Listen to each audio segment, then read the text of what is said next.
I'm here with my co-hosts. We have Ian and JJ, and we have a fantastic topic this week. We're going to talk about some really big zoning changes that are coming Austin's way. Half of them are actually already here. So if anybody out there is an Austin resident, you probably received that fabulous letter in the mail several months ago letting you know that these changes were coming your way and you needed to be ready.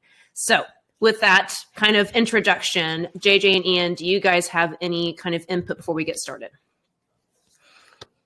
I think the one thing that I want to say is I'm excited that the city is paying attention to the needs of a lot of the people in the area. And zoning is one of those topics that's not well understood, but can have a huge impact on an environment. For example, Houston. Yes. Call, but you get it. Yes. That's all I'm going to say about that. I think that's a great example.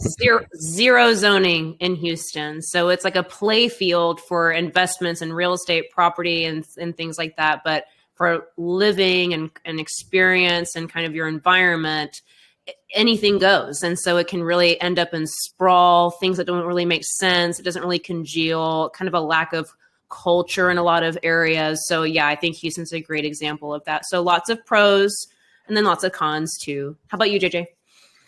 I'm excited. I think the hot topic, then this follows affordability, is a housing shortage. So the fact that Austin is figuring out how to rezone to supply more inventory, I'm excited to see how this works. I'm still learning about it just as much as well.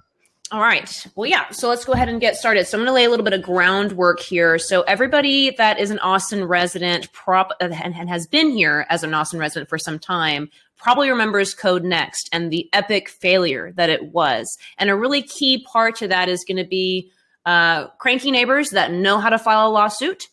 And then also just not a majority in the city council. So they just didn't quite have enough people on board to be able to respond to the lawsuits that came into action for the major code overhaul that Austin's been trying to do for, I think, well over 10 years. They started out with Imagine Austin before Code Next. That started developing into the idea of Code Next, and then Code Next died.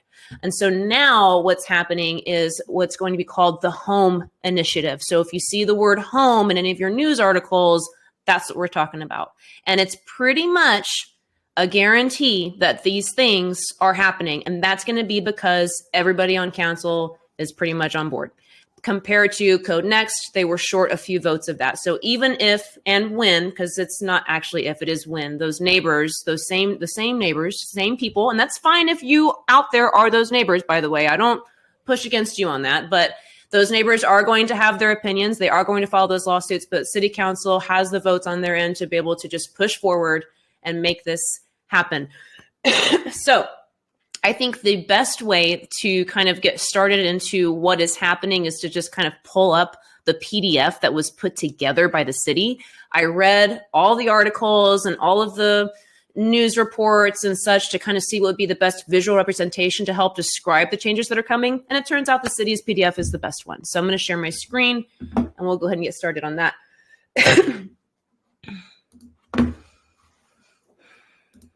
Okay. Everybody good? Everybody sees my stuff?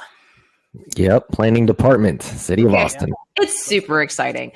So I'm missing a little visual on my side, so I have to click to see what's popping up next. So the first thing I want to come to is, let's talk about this. I thought this was interesting. So this is them talking about reasons why they wanted to go forward with the home initiative. And the percentage of 2, 3, 4 unit housing types has decreased since 2010. And the number of duplexes also decreased by 28% since 2010. I was surprised to read that.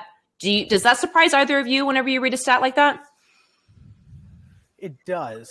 Well, so I think we have to establish what a duplex means. Oh, that's a good idea. Because what I've seen is, like in the 80s, duplexes were extremely popular in the Austin area, right? Tons of those. But duplex meant two sides, even generally, or close to even, maybe a 3-bedroom or a 2-bedroom on one side and then a 3 or 2-bedroom on the other side. And it's just sharing a single wall. Okay. So that's one thing. what I saw evolve over the years is stuff like ADUs or stuff like in Easton Park. Like I've got one listing right now where it's the house and then there's an apartment above. It's kind of interesting, right? But it's still kind of a duplex. And then I remember there was a whole flurry during the pandemic where builders were building a duplex, but you could only buy one half. Oh, side of it. I was really? like, what? Yeah, that's weird. So they somehow subdivided that? That's weird. It was the strangest thing. So Okay. It really condoized. It was a duplex, but you could only own half of it. Okay. But the builder was doing it. Interesting. So, Okay. Yeah, so anyway, when I think of duplex, I think two almost even-sized properties with a shared wall. Okay. You're thinking? Yes. Shared wall, because that's separate from what we see, which was extremely popular for the last 10 years of doing condo regimes where you have two single family units sharing one lot. And then I agree with what you're saying, Ian, that a duplex is actually where you're going to be sharing a wall. So it's one structure, two units, but the one structure should be owned by one person. So that's interesting to hear about purchasing just one side whenever it's considered a duplex. I always figure a duplex means it's owned by one person. Right. Okay. So to answer your question, does it surprise me? I think that the cost of duplexes and multifamily in general in Austin has gone up and up and up and up and up. Mm-hmm. And because of that, it doesn't surprise me that they're building less or have been building less, because there was a big push on suburbia and getting people to move further out and buying smaller single family homes instead. So no, it doesn't surprise me that there was a decrease. Okay.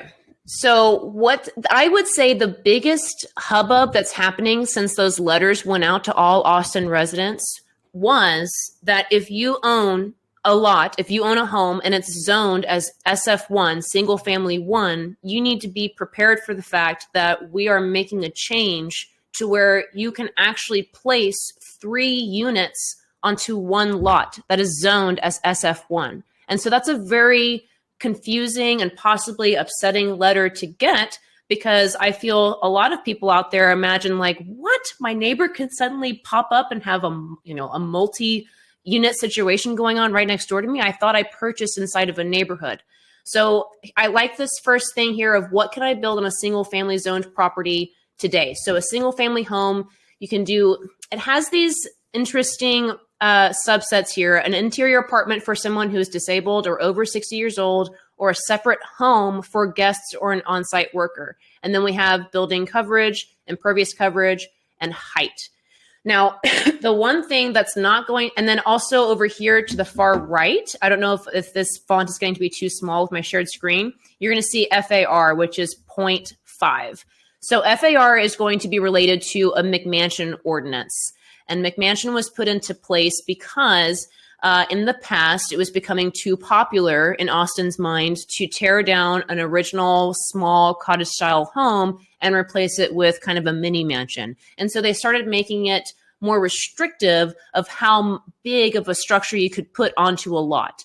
And so with that in mind, you can only build, 0.5% of the lot with a structure on there. And so these zoning changes are going to come after the McMansion ordinance, because it has actually been a rather unpopular plan. People don't feel like it really did what it was supposed to do in the first place. And people have just developers and such have just gotten creative by doing, for example, maybe a 2-story house with a strange 3rd floor attic that has sloped roof lines. And so the ceiling height isn't tall enough to be considered actual square footage, but the room itself is actually doing just fine as far as, kind of feeling like a livable space. And so boom, here we are, another kind of little mini mansion. Do you guys also feel that with your clients that you have kind of a negative idea or feeling towards the McMansion ordinance, or what kind of feedback do you get on that? Generally, I think it goes back to the Houston. I feel like we're back in Houston. But the idea that, the idea that we're taking care of land, I think, is like a theme of Austin, right? Whether it's like the grass or the trees or some type of land ratio. So I mean, developers want to get their square foot, but it's just part of the game, and it also gives Austin its zoning theme or brand, if you will. Yeah. I've got some really good friends that have properties in Rosedale, and Okay. and then so like one side of the street, as soon as you cross 45th, there's the Grove, which is Yes. but then all around that neighborhood, you end up with what are almost compounds. They're building these, they're like tearing down whatever was there and building these just huge compounds, these houses that you're like, there's no way two people dinks are living like in that space. To be honest, that's not what the intent was. But then you also have to think about, like, if someone's buying and they have the ability to do that, they have the possibility, they can be close to the city, Mm-hmm. build whatever the heck they want. Like, is it really wrong? It's not wrong for their perspective to be able to do that, to make it what they want. But at the same time, you're like towering over these smaller homes that are 1,600 square feet. Yes. that Yes. have a carport and not even a garage. And so, yes, I have heard a lot of complaints, but it's generally from people that have been here, like pre-pandemic people. Those are the complainers, is what I've been noticing. And that it changes the character of the neighborhood. Everything is kind of just looking so different. Where did my Austin go? And those are it's completely understandable feelings. And it's kind of tough because I think Austin is just growing and it's growing up. And so what needs to be changed, and that's the whole point of these zoning changes, is to help increase density as much as we can with what we currently have, what our current infrastructure is for Austin, and to try to accommodate the continued growth that is only going to come at us at a faster rate as we carry on. So yeah, the when I mention FAR or FAR, I'm talking about the amount of square footage that you're allowed to put on a lot compared to its lot size. And so this is what you can do with a current single family lot today. And then we come down, and this is for SF1 and then also SF2. This is what you can do on an SF3 lot. So you get a little bit more options with an SF3 zoned neighborhood. So this would be an example of, I know several neighborhoods that are kind of actually what you just mentioned. Rosedale is SF2. Sometimes it's SF3. You move a little bit farther north by 1 mile and you're in an SF1 neighborhood. But SF3 is around 78704 is a lot of SF3, Crestview, Wooten, North Shoal Creek. And you can have a duplex on these lots, a single family home with an ADU. That's the addition here for SF3. But everything else is pretty much the same, but our lot size is going to drop down to 5,750. That's your minimum lot size compared to up here, we're at 10,000 square feet. Can we just talk a little bit about ADUs for people that may or may not know? Yes. There might be some people that are watching us for the first time. Yeah. Take it away, Ian. So I thought maybe you had something, but I can't. I mean, I will, but so ADU is accessory dwelling unit or additional dwelling unit. There's lots of terms, but essentially you're saying that you have another living space. Mm-hmm. Now, what was interesting is a lot of builders, to get away with allowing there to be another ADU attachment, which is like an apartment or a granny flat or a mother-in-law suite. You can call it all those things. To get away with it, one of the loopholes was you can't have an oven. Like, it sounds so ridiculous, but if you don't put an oven in it, then it's no longer considered an ADU because you needed an oven and you needed, there were a couple other things, but it still has its own sink, its own refrigerator, usually a room or a studio setup. Anyway, all this to say, these ADUs, there's so many variables in there. People were so happy when they could find a property that had an ADU. And then owners that, like, we're in a generation right now where a lot of people's parents are moving in. We're entering a multi-generational space. And we have been for a while now. And Austin's, ADUs are a big opportunity for that. Even a lot of our home builders are doing that sort of thing. But I think just knowing that we have that is huge. And so this allows you as an owner to go and create it with a little less restriction. And so if you have maybe you're a millennial, an elder millennial, and you have young kids, or maybe they're 18. Like, let's say you're an elder millennial, your kids are 18. You want them to have a space, but you don't want them to be far, right? Yep. Or you have a sister or a friend that needs a place to stay. You could do that, or you could rent it out and make some money during South by Southwest. Yes. And then you can have another unit separate from your house. That would actually be the better short-term rental. Like, put that on Airbnb, put the one in your house, like let your cousin live there, right? And then they can charge you rent. Like, there's so many options and flexibility that this opens up, these ADUs. And this is just like an enhanced version of that. And you it really have to have this small space. It ties into, I think, what JJ was bringing up for zoning changes and what it's supposed to be doing for us, which is affordability. And an ADU is supposed to provide homeowners with a lot more options, just as Ian is describing, of what you can do, whether it's going to be personal use and having your family come stay with you, or the short-term rental, making a little bit of money on South by Southwest. It's absolutely a way to help affordability for current homeowners in Austin. And so to have it kind of only be on these prime SF3 lots could be perhaps a little frustrating, you would think, with people that are kind of zoned in this SF1, SF2 space. And it has to be for these two reasons only: a separate home for guests or an interior apartment for someone who's disabled.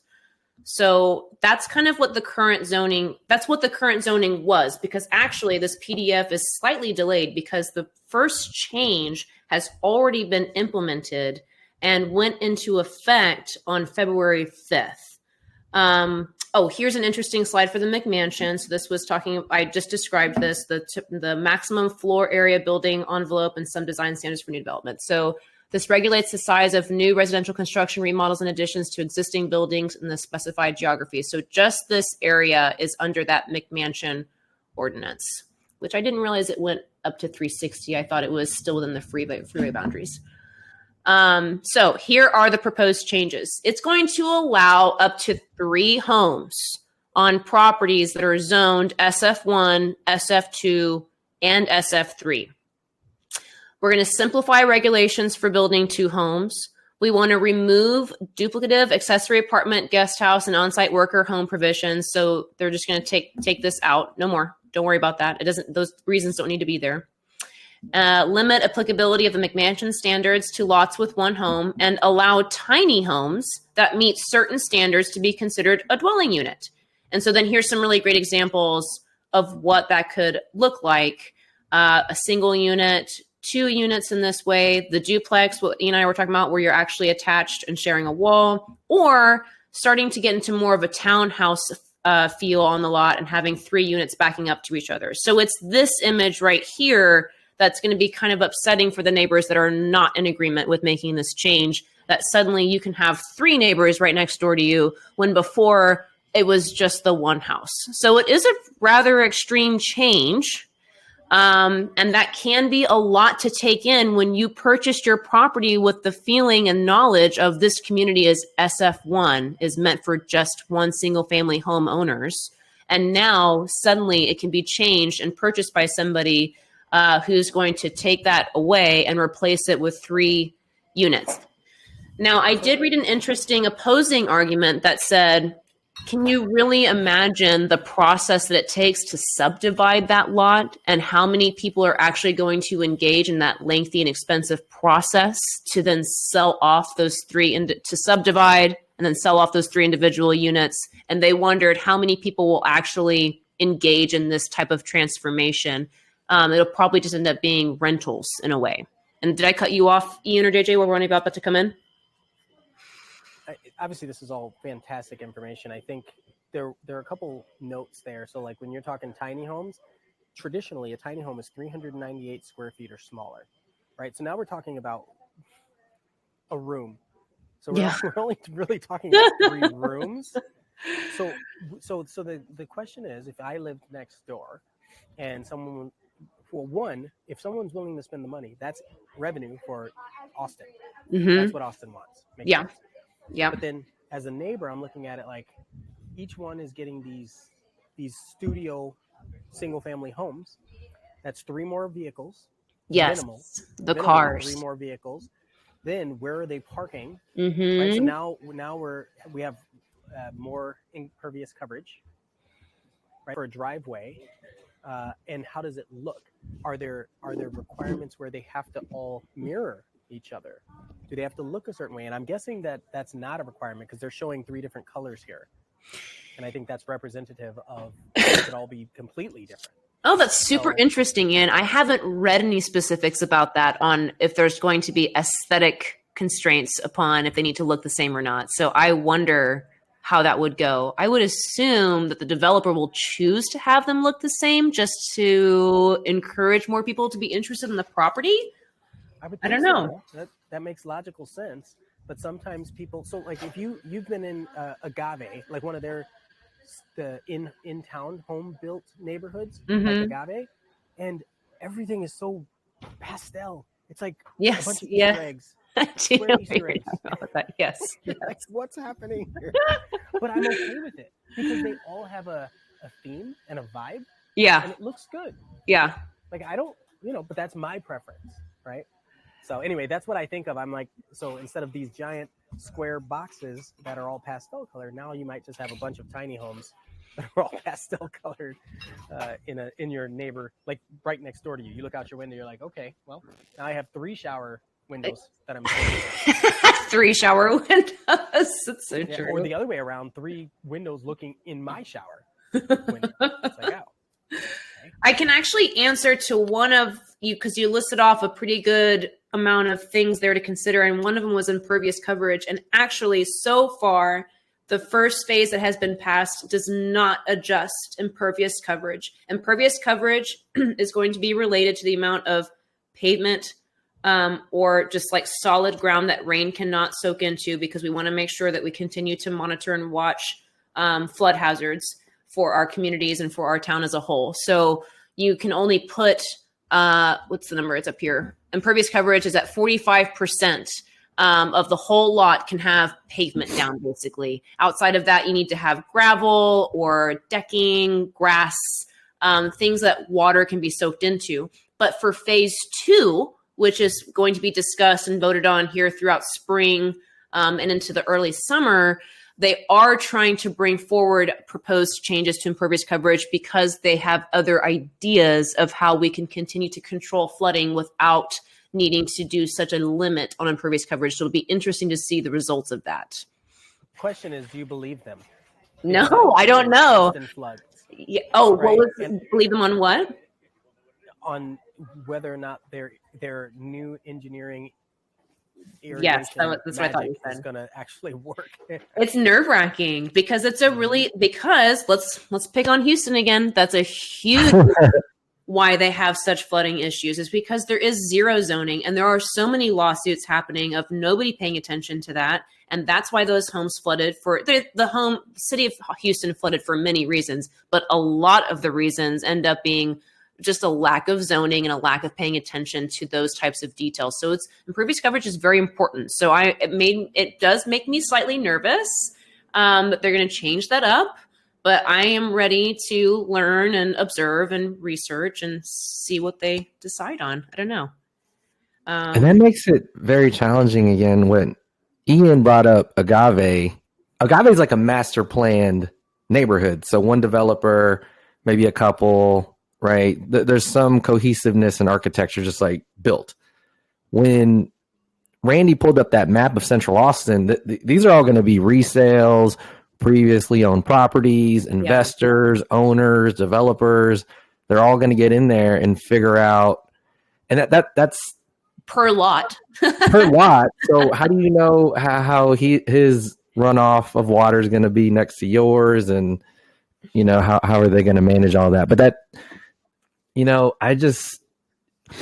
going to add on more inventory, yes, to Central Austin, but it's still going to be a very high quality product that took a lot of engineering, a lot of all these ratios we're talking about. It's going to have to be figured out, and it's still, it's going to be inventory, but it's going to be still a Central Austin price. Well, and You a know, piece to the politics of it too is that they're having to really shove this through because they're doing it at a time when city council has this majority and it's before they need to re-campaign. So it's all kind of very fast. And so and this is just me speculating. None of this is so everybody can have different opinions as to how this is really going to go. But it just kind of makes me question as a resident of Austin of like, well, I hope you guys do some careful thoughts and planning about it before you just shove it all through for this impervious coverage concern too. And I think, Ian, you're about to say something and I talked over you. Sorry. It's interesting because what I wanted to say kind of aligns with what you just said is this moving too fast? It's moving Because, fast. you know, we kind of make fun of what's happening in New York and San Francisco a little bit, like where people are buying this, it was like 120 square foot room that had no sink, no bathroom or anything like that, and they were still paying $700 a month in New York. That's like, crazy. Wait, what? Like, are we moving that direction in Austin when we still have tons of land in Georgetown, in Buda, in all of these surrounding suburbs? Like, sure, inventory is a bit of a concern, but it's not a concern this moment in time today. It might be a concern in a couple months. Right? And then affordability is a concern in Austin proper. But some of these places, like I mean, there are houses out there that are $300,000. We never thought we'd see that again. There are a lot. But that's not the location, right? Like, that's not what my point is. If somebody needs a house and they can drive 20 more minutes, they might not want to drive 20 more minutes. That's you know, want to live in Austin. Listen, you can't do it in Houston. Right? You can't do it in New York. You can't do it in Chicago. You can't do it in San Francisco. You have to go out. Right? So what I'm saying is there's still an opportunity to get that in-between spot where this is like a rapid evolution of the city. And so now what you'll do is you'll have all these people that'll say, so wait a minute, I can live right downtown and get this place, and maybe I'm only paying $500 a month in rent, and maybe it's only a room. It's still, you know, more than $1 a square foot, but they're downtown. And so they're okay paying it. But what that does is it inflates the prices of everything else that's larger. Yeah. So I could see it because we start doing price per square foot. Yes. Yeah. And there's per square foot. It's interesting that you bring up the opportunities and options that you have in cities like Buda, Kyle, all the surrounding towns, because I heard that mentioned in in the opposing arguments of like, you know, why such a hyper focus? Because this is a city of Austin project. So they're only going to be concerned with what's happening inside of the Austin bubble. Obviously, everybody there's a big concern about urban spread and they don't want to have that happen. But in the end, Austin doesn't have control over the spread that happens over into Buda and to Cedar Park and to Round Rock. They just have control on kind of this here. I mean, go farther because this is 183. So just a little bit broader than that. And they're just attacking it with this plan.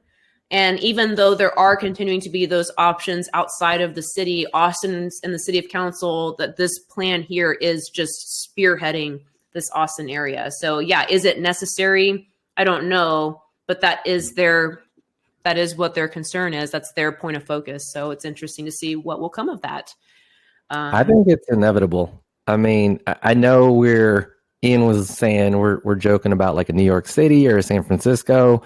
With the pace of the growth of Austin and back to that map, right? Mm-hmm. People want to live that close in. Yeah. Right?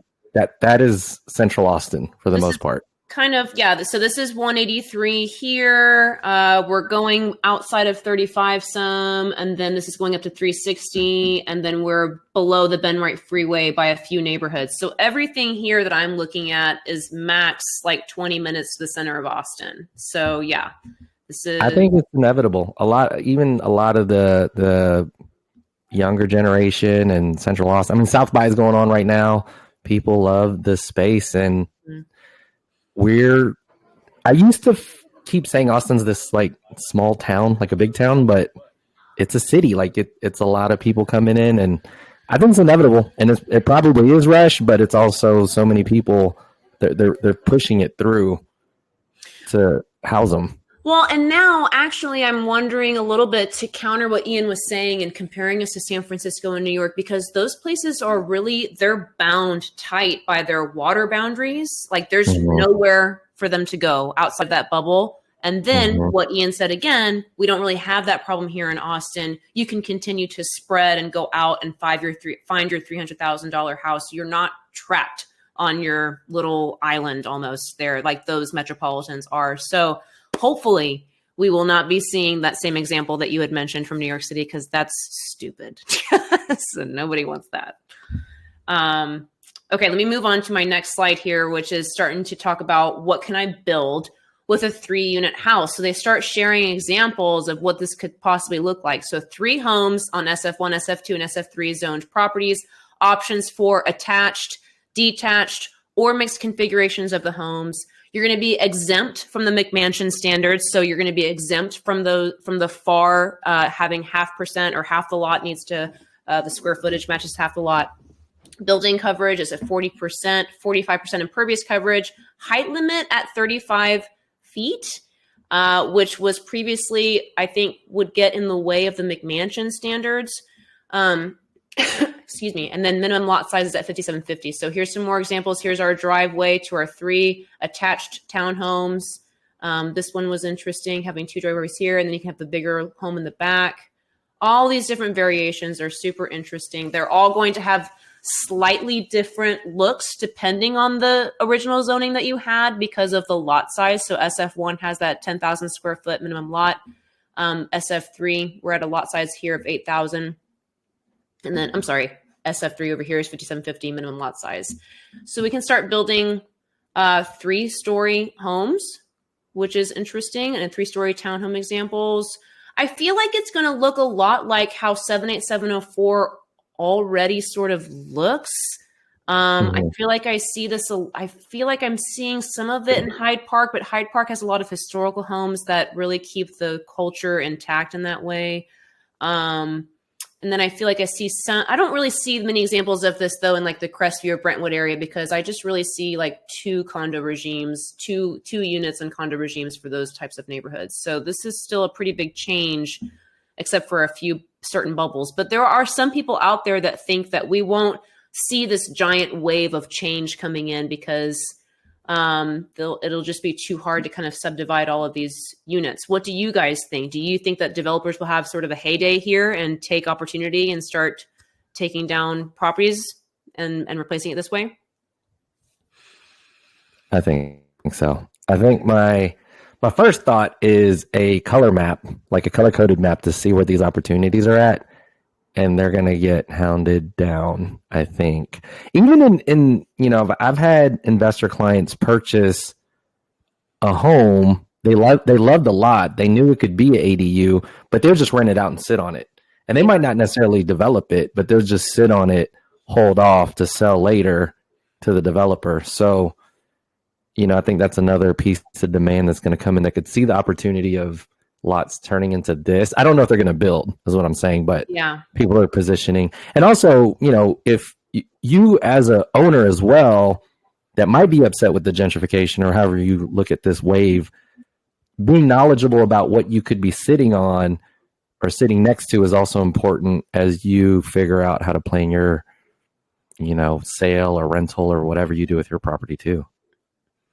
And then, so there was another opinion out there that said, the question was, do you think that home values will rise because of this change? And the response from the person that had pretty extensive knowledge on this topic said, I don't honestly think that we will see much of an increase in home values because it's a citywide change. So it's no longer like a specialized local neighborhood where only these houses can have this opportunity. That's kind of everywhere. And so everybody's home values will end up staying relatively the same, even with this change being intact. So it's kind of a bummer for all of us to be like, you're going to force a zoning change on my property, and I don't even get like a financial benefit out of it if I want to sell it off. So I thought that was an interesting opinion. Something else to know. Oh, go ahead. I see so many possibilities as a result of this change, though, which is what leads me to believe that all it's doing is increasing the number of people that can own a property, yes, and that yeah. can live there. So it's going to have a pretty major impact. Like think about Tesla, for example, all the people that moved here for that, but they couldn't buy a single family home, right? And maybe with this they can. And so somebody like Elon, that's a fine example, who could just grab up a whole section Oh, wow. and convert them all into this, because this is what Henry Ford did, right? Like here, you have a bunch of living quarters. It's 15 minutes from Tesla. Now everybody can live here and I'll cover the cost or take it out of your wages or whatever, right? Like that's an option. How many people, like I have people that are looking in Georgetown. I don't know why specifically Georgetown, but they were looking in Georgetown for houses for like medical recoveries, right? Maybe almost like assisted living and some things like that. And this would allow people like that are used to living in Austin or grew up in Austin to remain closer to Austin. So parents that visit for South by and their kids are loving it. They're like, oh yeah, my kids are going to go to UT. Let me buy one of these. Let me buy 3. I'll rent it out to all of their roommates or, all their friends. Yes. Right. Yes. And then I'll sell it later. So I think there's so much variety and possibility that it will impact our price, at least our price per square foot. Yeah. I and could see that. The ability for people to come here, because the question is, why did they do this? Why did they do this now? Like we look at the other major metropolitans, and this is being done as if it were a major metropolitan. So what they're doing is preparing for the massive growth that we knew was going to happen, because we're sitting in between, like within, 3 hours, there are 14 major metropolitans. Yeah. Major. Right. We're right in the middle of most of it. So, yeah. With something, and I'm looking at these metrics here, or the data points of these different lot examples, and it reminds me that with each additional unit that you choose to put on the lot, it increases the amount of FAR that you're allowed to have. So you're allowed to have more square footage. So that's where this comes into play of you're being exempt from McMansion standards if you choose to start putting more than one lot on there. So it's encouraging the idea of kind of wiping out the one home, the one structure, and trying to add on multiple structures. But something else that they're trying to do that I think comes into effect on phase 2 is that they don't want for homes that are 1960 or older to get bulldozed, because that'll kind of ruin the culture of Austin or the character of the neighborhood. And so then you get more more square footage opportunities or an incentive there if you can keep the front of the structure 100% original. That's street facing, and then they give you more kind of working room in the back to put more property in and release some of the structures or the restrictions that you have. So I thought that was an interesting piece too. I wonder how that will go. I continue to like how Austin wants to pay attention to waste, because it's a split divide of we want to keep the character of our neighborhood and we want to prevent a bunch of waste and just tearing down perfectly good materials for homes because people are going to try to make some money off of it. So I liked that particular detail of it. This is kind of more examples of if you're going to do a 2-unit house. So 2 detached homes on SF1, SF2, and SF3 zoned properties. One of the 2 homes limited to 1,100 square feet, exempt from McMansion, building coverage. And then no restrictions on the number of stories, the distance between buildings, except for fire code safety, and the size of the second story. So this is kind of another example of how 2 homes can look on that same lot. This reminds me a lot of the current condo regime setup, though, so this doesn't really kind of blow my mind in any way. It says no restriction on stories, but you still have a restriction on height. How many stories do you think you can fit in 35 feet? I guess apparently 3 feet, right? Because they're trying to show us that as an example here with these 3 units. So 35 feet. 35 feet, because you got to consider floorboards and all that sort of stuff, right? So no more than 3 stories. But that's 3 stories with 8-foot ceilings. That's not 3 stories at 10-foot ceilings. That's true. That's true. Yeah, I wonder if the height would be changed at all, but then you're starting to really tower over your neighbors if they didn't do any changes to them. So they probably have to just keep that height limit where it's at. We start getting a little silly and ridiculous, taller than 35 feet maybe. Well, especially if it's 400 square foot around. Yeah. And it's just like straight up. But wow. Yeah, examples of the duplex use. Here's a tiny home. So let's open this one up. Tiny homes will count as housing units. So tiny homes are less than 400 square feet, just as Ian said, and meet the standards of the International Residential Code. So that's what that could look like as far as putting the tiny home options. I have never explored that for myself, or I've never had clients really generally interested in tiny homes. So if anybody has, do either of you have experience on somebody shopping for that and what kind of candidate is looking for that type of situation and why? A lot. I had a woman who was an Air Force veteran, and she was single. All of her kids were dispersed across the world, and she makes great income, doesn't need a lot of space, and doesn't stay here often. So she just wanted to have a space to come, do a little bit of gardening, and then be gone, and maybe only spend 3 months out of the year intermittently living in a tiny home. Okay. It's like Manhattan. Manhattan has small apartments. It's kind of like the same thing, but better because you got a yard. You get a yard. Right? Yeah. You go outside, you can have like a little porch. And RT, is it something that you buy separately and it gets brought in, or there's developers out there now that just specialize in coming to your lot and location and building a tiny home for you? So you used to not make a lot of money off of tiny homes. So the loans were not as high.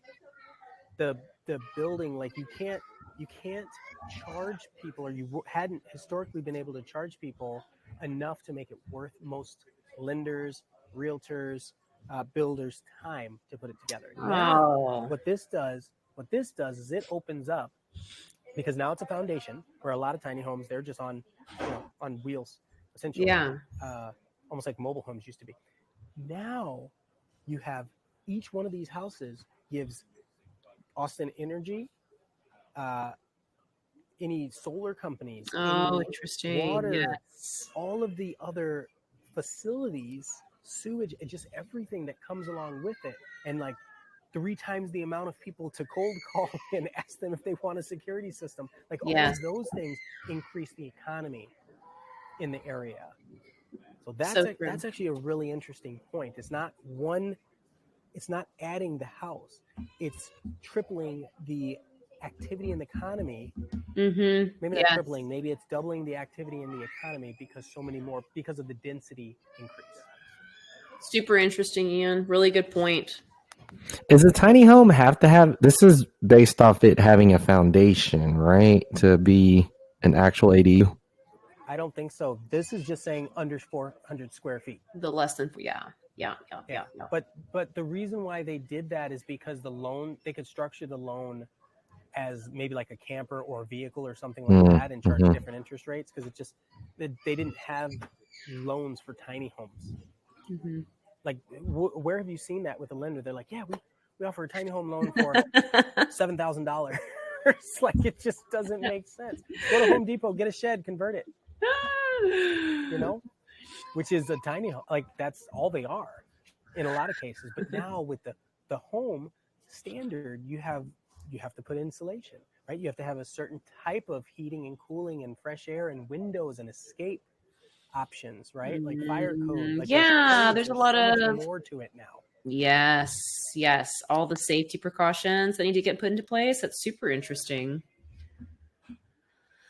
Okay, I think, what is the process to allow 3 units on a lot? So today, 3 units are just simply not allowed on SF1, 2, and 3 zone properties. Rezoning would be required, and site constraints or other limitations may restrict the number of units. But now, with the changes that have already been implemented, voted on in December and implemented starting February, up to 3 units could be built with no zoning change. And site constraints or other limitations like FAR and the McMansion ordinance may restrict the number of units. Now, site constraints or other limitations may restrict the number of units.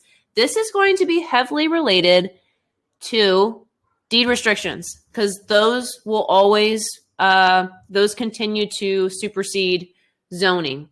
And I did ask at a seminar that I was at, do you find that the neighborhoods that have deed restrictions, are they going to be protected from these changes? Are the neighbors inside of those deed restrictions, can they feel some security that they don't have to experience this change in their neighborhood?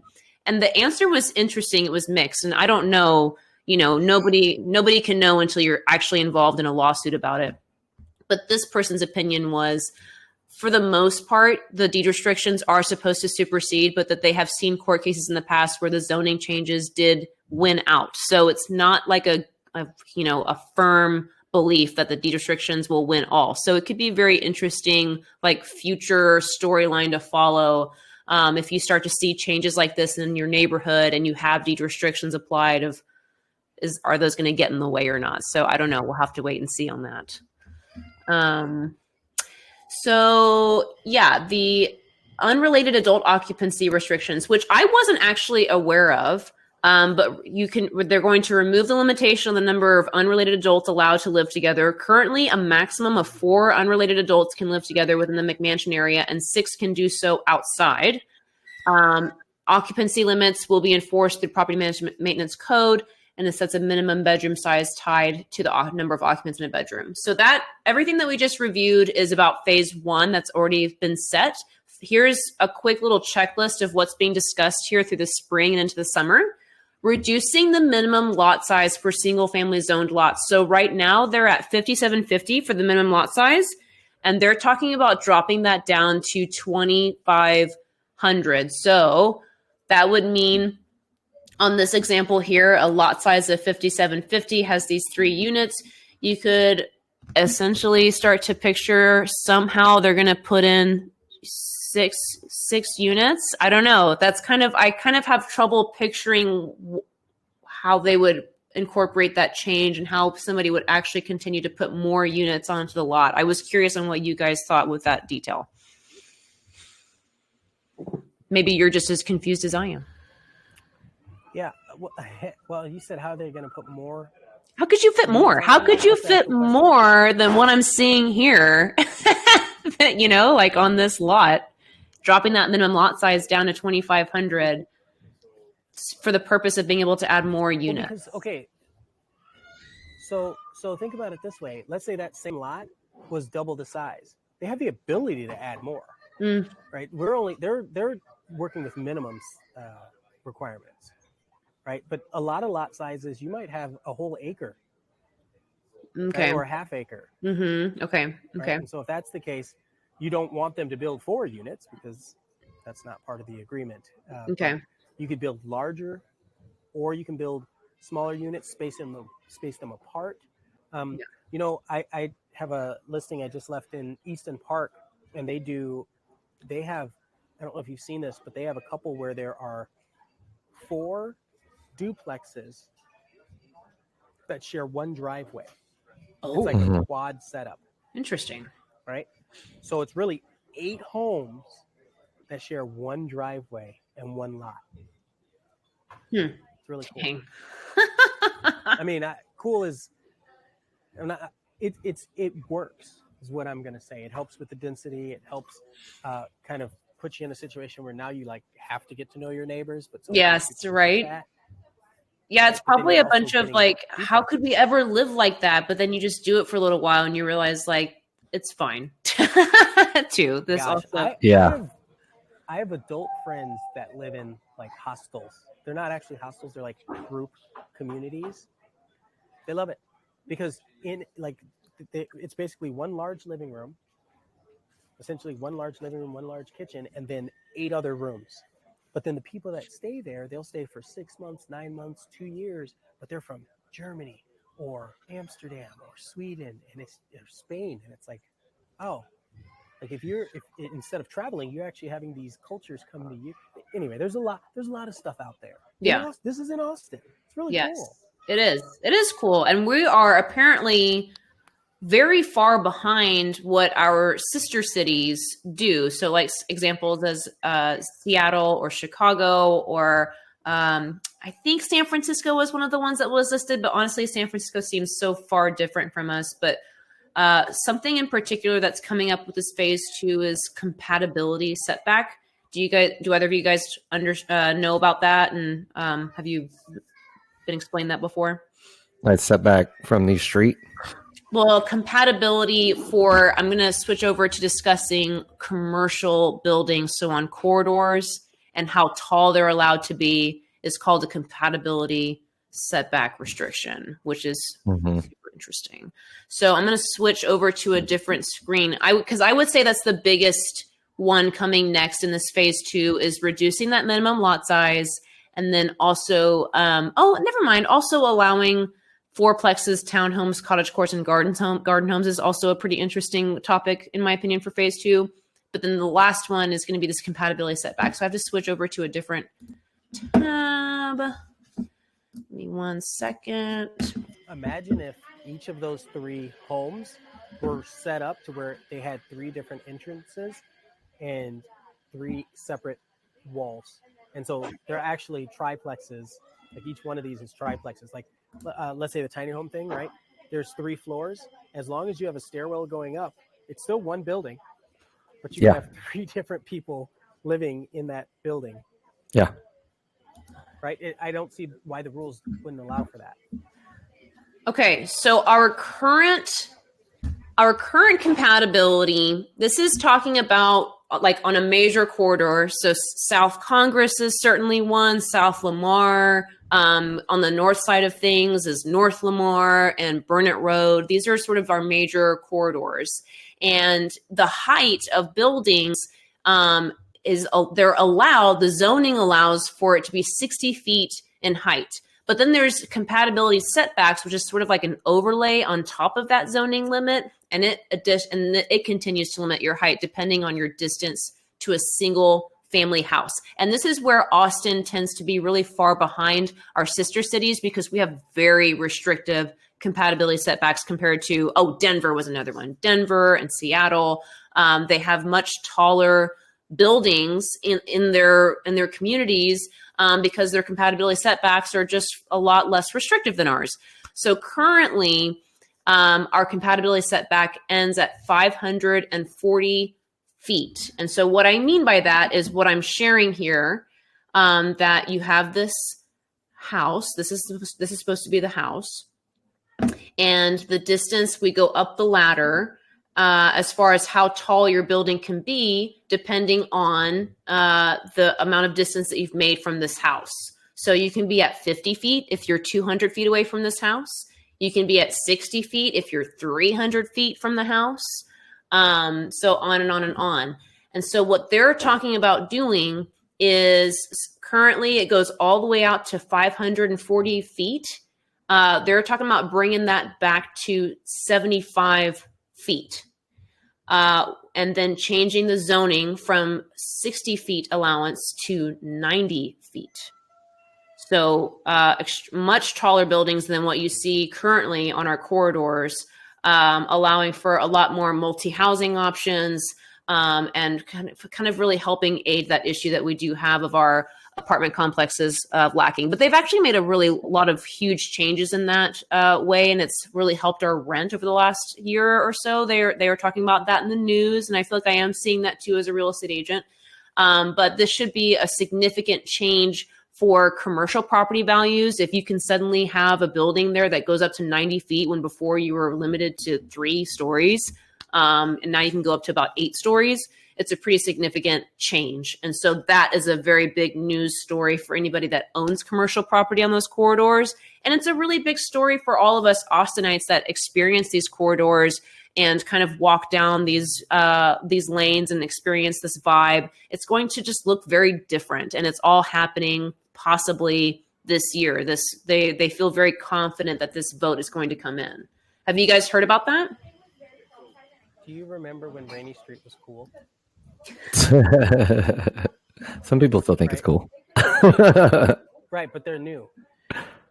The reason that we thought it was cool is because you'd go there, you'd have all these little like bars, and they were houses. As soon as they started building these mega apartment complexes and condo regimes, we were like, well, this sucks. Yes. That's how I felt. Yes. Right? And it's not about stifling growth.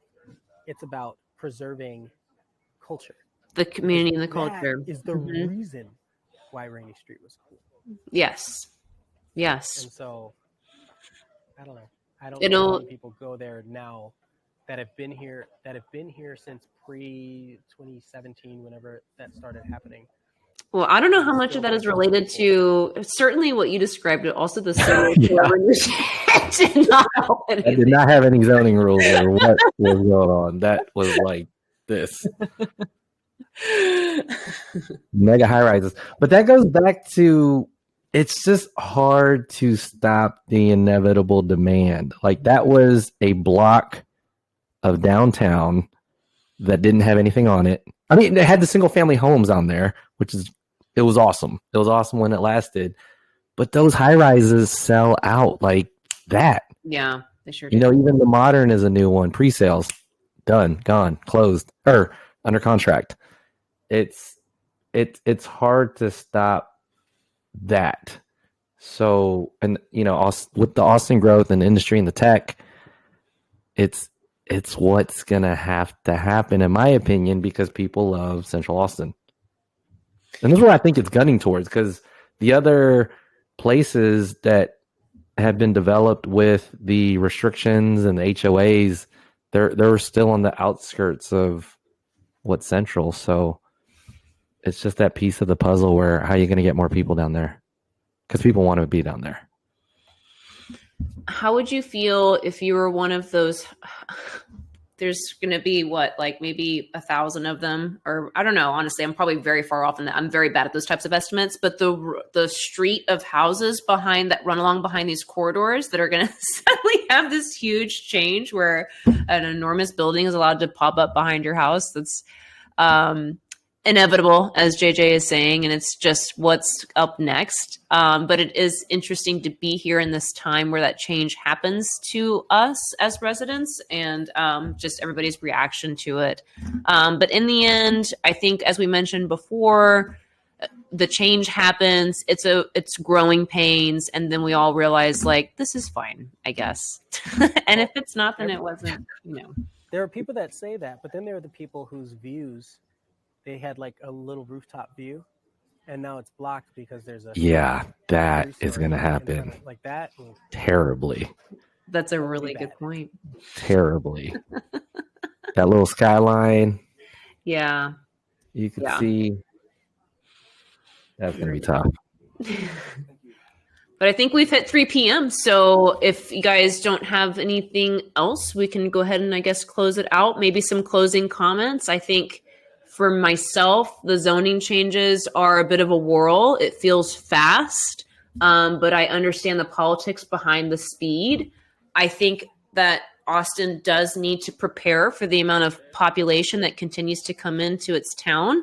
But I also sympathize with all the residents and neighbors that purchased their properties, and these are their assets, and they have, these large changes coming their way, whether they like it or not. So just a really tough topic, honestly. And in the end, we don't really get that much say. So that's kind of my closing comment.